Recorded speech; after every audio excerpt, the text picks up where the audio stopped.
जी हाँ, ये मैं समझता हूँ जो कल पार्लियामेंट में हमारे फाइनेंस मिनिस्टर ने जो बजट पेश किया, उसमें एक दो चीज़ें काफ़ी अच्छी थी। एक तो ये था कि कैपिटल एक्सपेंडिचर जो है वो इस साल लास्ट ईयर के कंपैरिजन में 35% बढ़ा के दिया है। और दूसरा, इंफ्रास्ट्रक्चर के ऊपर काफ़ी ज़ोर दिया है, और उससे हमें उम्मीद है कि अभी अनएम्प्लॉयमेंट का बहुत ज़्यादा प्रॉब्लम है इंडिया में, तो उससे एम्प्लॉयमेंट भी जनरेट उससे होगा। और उसमें ख़ासकर हमारे लद्दाख के लिए उसमें एक अच्छी बात ये थी कि जो नॉर्दर्न जो हमारे बॉर्डर्स हैं चाइना के साथ और पाकिस्तान के साथ, उसके बॉर्डर के नज़दीक में जो लोग रहते हैं उनके लिए एक पैकेज का अनाउंस किया उन्होंने, और उस एरिया में इंफ्रास्ट्रक्चर को ठीक करने की बात की। वो हमारे लिए, मैं समझता हूँ, पूरे बॉर्डर एरिया के लोगों के लिए बहुत एक अच्छी बात है। और ओवरऑल जो प्लान का जो थ्रस्ट जो है वो एम्प्लॉयमेंट जनरेशन और इंफ्रास्ट्रक्चर के ऊपर ज़ोर दिया है, वो एक अच्छी पॉजिटिव बात है। जी हाँ, उसमें जो एक अच्छी बात ये भी कही कि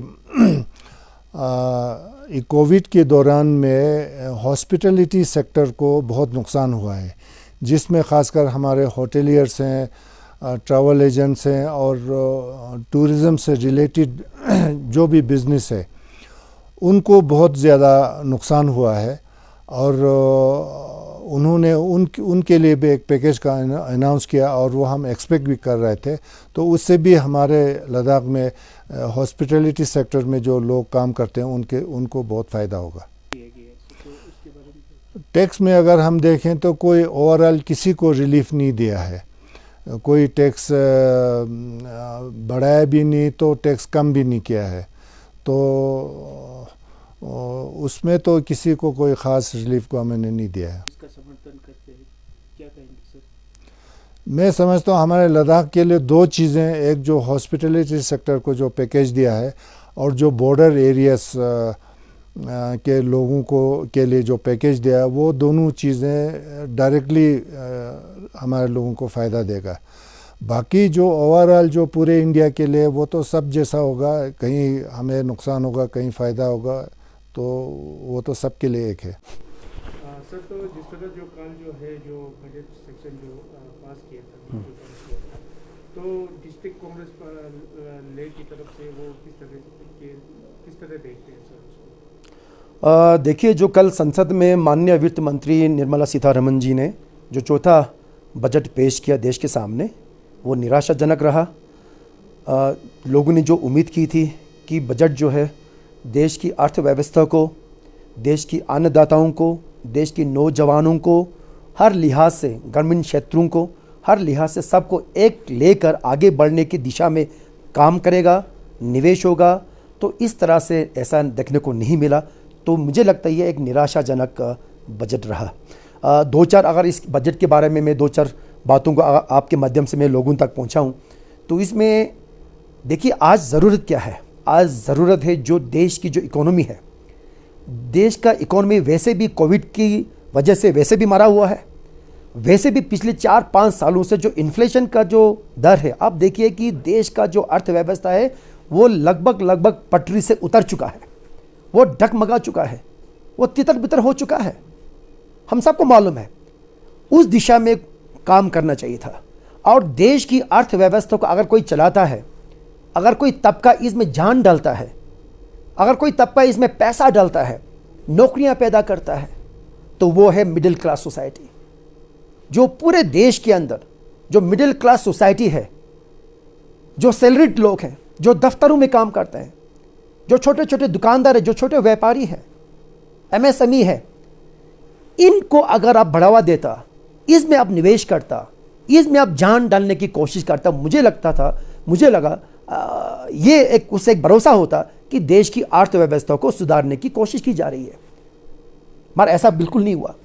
ना टैक्स में कोई रिलीफ दी गई, आप कह रहे हैं कि जीएसटी में इतना ज़्यादा पैसा आ रहा है, इतना ज़्यादा जीएसटी में गवर्नमेंट को पैसा मिल रहा है। अगर जीएसटी में रेवेन्यू जनरेशन बहुत अच्छा जा रहा है तो आपको चाहिए था कि जो लोगों को एक राहत दे। वो राहत कैसे देते आप? पेट्रोल और डीजल का टैक्स कम कर देते। अगर आप पेट्रोल के डीजल को टैक्स में राहत देते तो सामान सस्ता होता, गुड्स एंड ट्रांसपोर्टेशन का खर्चा कम होता, लोगों के जेब पर, मिडिल क्लास सोसाइटी, गरीब जनता, गुर्बत लोगों पर, किसानों पर, मजदूरों पर, देश के ग्रामीण क्षेत्रों में रहने वाले लोगों पर राहत मिलती, वो खुश होते। आप इंफ्रास्ट्रक्चर डेवलपमेंट की बात करते हो, गति, क्या आप कह रहे हैं, एक गति शक्ति की बात की आपने, गति शक्ति कार्यक्रम करेंगे आप। गति कहां है मैं पूछना चाहता हूं, कहां गति है, कहां रफ्तार पकड़ा है? इकोनॉमी में रफ्तार नहीं पकड़ रहा। पीछे आपने स्मार्ट सिटीज की बात की थी, 100 स्मार्ट सिटीज बनाने जा रहे थे, उसके बारे में बात नहीं हुआ। कहां गए 100 स्मार्ट सिटीज? स्वच्छ भारत कहां गया आपका? मेक इन इंडिया कार्यक्रम कहां गया? बहुत सारे इंस्टीट्यूशंस को आप इंस्टीट्यूशन ऑफ एक्सीलेंस बनाने जा रहे थे, क्या वो उन सारी बातों पर? हमारे किसान अन्नदाताओं की आय जो है वो दुगनी करने जा रहे थे आप, क्या वो उन सारी बातों पर?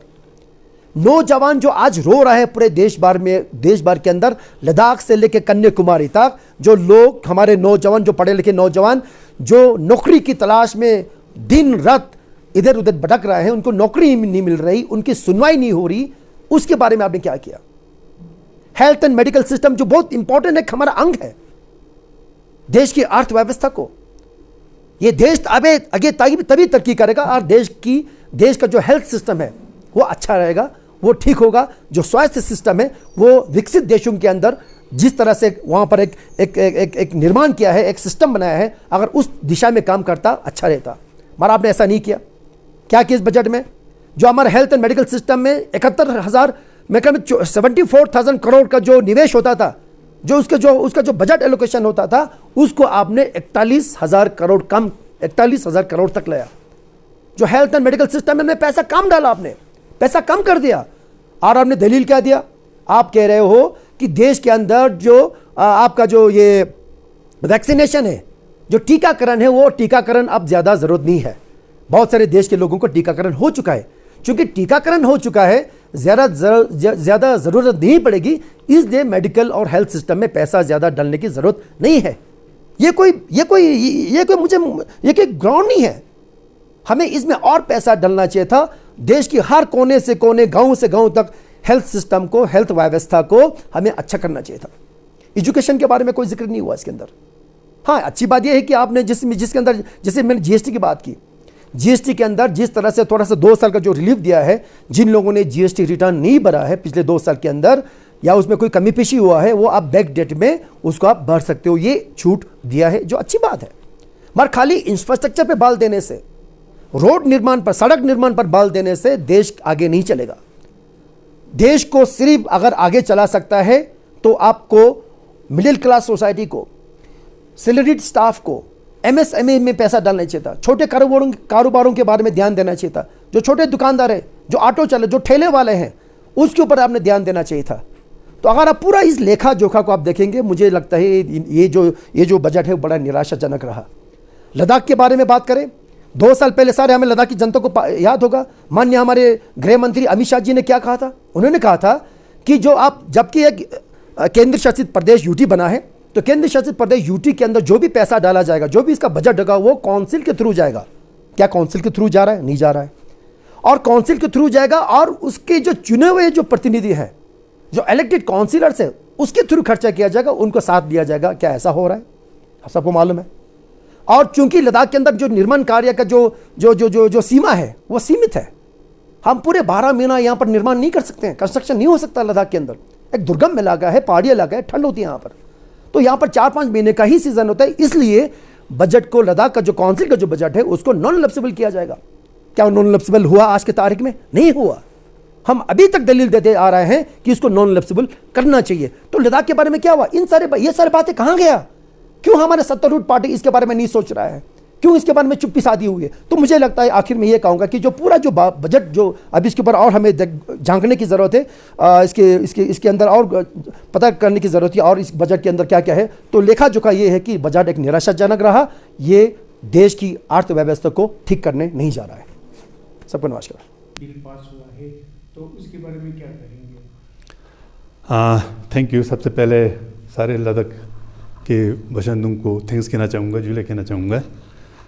मोदी जी, साथ में जमयांग जी, सबको तहे दिल से लद्दाख वासियों की ओर से थैंक्स कहना चाहूँगा, धन्यवाद कहना चाहूँगा, जुले कहना चाहूँगा कि इस बार के जो बजट है वो तकरीबन 5,958 करोड़ जो लद्दाख के लिए इस बार घोषित किया है।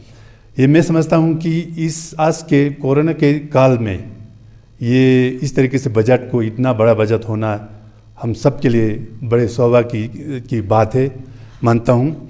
और खर्चा ना कर पाते हुए भी, क्योंकि यहाँ लद्दाख में खर्चा ना होना एक अपने आप में एक चैलेंज था। हमारे पास में इतना सारे इंफ्रास्ट्रक्चर नहीं थे, इतना सारे मुलाजिम नहीं थे, वो सारे नहीं होने की वजह से इतना जो पिछले साल दिए थे वो नहीं खर्चा कर पाया था। लेकिन इस साल फिर से उतना ही मतलब 5,958 करोड़ देना अपने आप में एक ऐतिहासिक है और इसलिए मैं थैंक्स कहना चाहूँगा। इसके अलावा भी और बहुत सारे जो बजट है, इससे अलावा भी और लद्दाख से रिलेटेड बहुत सारे बजट आया है जो लद्दाख के फेवर में है, इसलिए मैं फिर से थैंक्स कहना चाहूँगा। सबको पता है इस बजट की जो बजट का नाम दिया गया था वो आत्मनिर्भर अर्थव्यवस्था नाम रखा गया था, जो कि अपने आप में एक कहता है कि आत्मनिर्भर होना अपने आप में दिखाता है। तो ये एक लद्दाख के लिए बहुत ही बढ़िया मैं मानता हूँ कि बजट आया है। जी तो सर, जिस तरह अभी बजट आया है, लोगों का ये भी कहना है कि बजट तो आते हैं, हर साल बजट आते हैं, मगर ग्राउंड में जो है जो बजट जो अभी दिया गया है। हाँ, आप देखिए, अगर आज से 3-4 साल पहले की हम बात करें तो LHDC की जो बजट होते थे वो तकरीबन 50 करोड़ के करीब होते थे।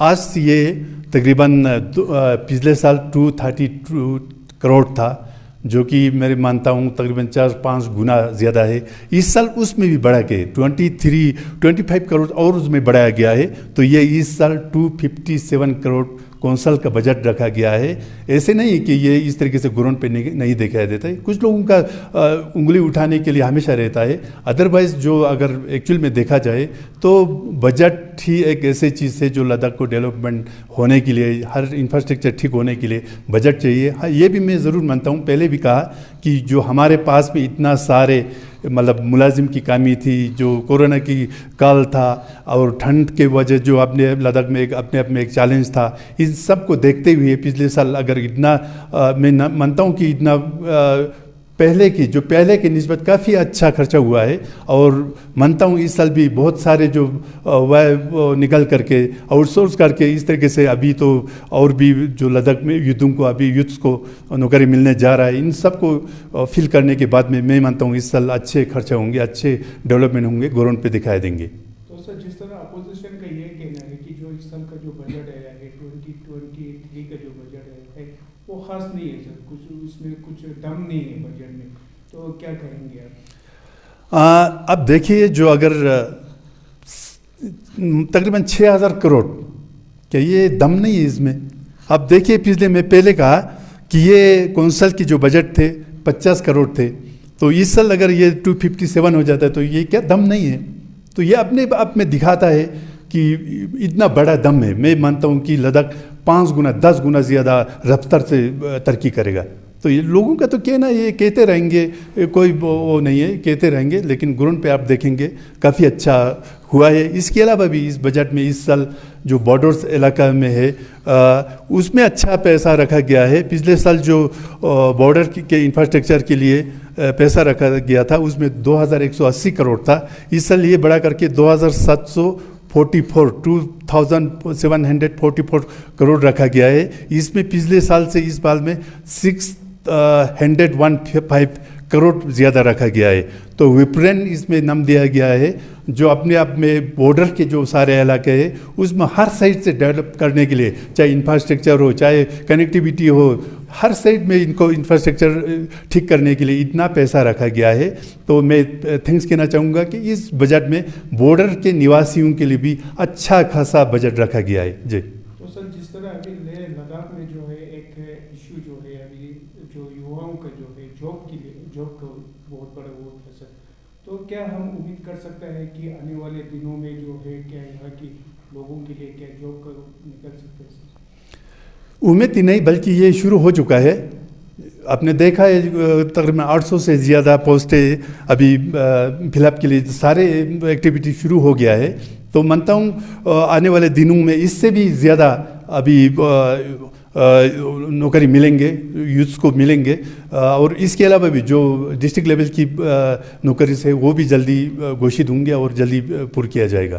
तो हम कितना उम्मीद कर सकते हैं सर कि ये कब तक ये जो जॉब जो है ये रिक्रूटमेंट जो है ये लद्दाख में जो है कब तक हो जाएगा? जिस तरीके से अभी हाल ही में 26 जनवरी के दिन गवर्नर साहब ने कहा था कि ये तो तकरीबन जो प्रोसेस तो शुरू हो गया है, लेकिन इनका सारे इनका एक्टिविटीज़ गवर्नमेंट पे जो होगा वो मई जून तक सारे कंप्लीट होकर के हमें मिलेगा, ऐसे आश्वासन गवर्नर साहब ने हमें दिया है। तो आपको किस तरह की लोगों के लिए, पार्टी के लिए किस तरह की खिदमत करने का आपको चांस मिला है? जी, ये बहुत बड़ा एक जिम्मेवार है। मैं मानता हूँ ये मेरे कंधों पे बहुत बड़ा एक जिम्मेवार दिया गया है। लेकिन मैं ये भी मानता हूँ कि अपने पास में सारे कौंसल है, सेंट्रल गवर्नमेंट है, एमपी है, तो ये सारे देखते हुए इतना बड़ा बजट है, इन सब को देखते हुए बीजेपी बहुत आगे जाएगा। बीजेपी से जोड़ेंगे आने वाले इलेक्शनों में जी।